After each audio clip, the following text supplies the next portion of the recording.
আসসালামু আলাইকুম। ভোর থেকে গুঁড়ি গুঁড়ি বৃষ্টি, তারপরও আমাদের শেডের বাছুরগুলো শেডের ভিতরে থাকতেছে না। আমাদের অভ্যাস চারদিকে ঘুরে বেড়া, দৌড়াদৌড়ি করে বেড়াবে। এই ছোটো বয়সে যাওয়া হয় আর কি, মানুষের যেরকম গরুর ক্ষেত্রে একই রকম।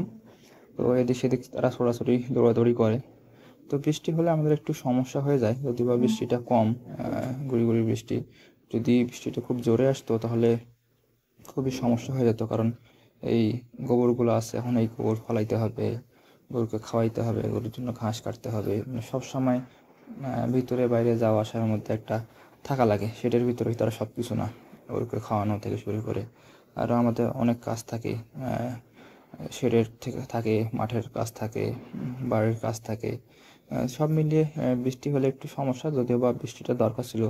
গত কয়েকদিন থেকে প্রচণ্ড রোদ, এরকম রোদ আসলে আগেই হতো না।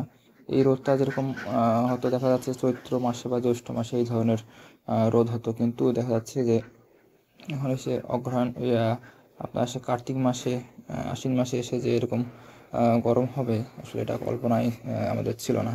যদিও বা আবহাওয়াটা এখন পরিবর্তন হয়ে যাচ্ছে, এই আবহাওয়াটা আসলে ঠিক না। এটা একটা আমাদের একটা বার্তা দিচ্ছে যে আমরা পরিবেশের কীরকম ক্ষতি করতেছি, জলবায়ুর পরিবর্তন হয়ে যাচ্ছে, তার একটা নিদর্শন হলো এইটা।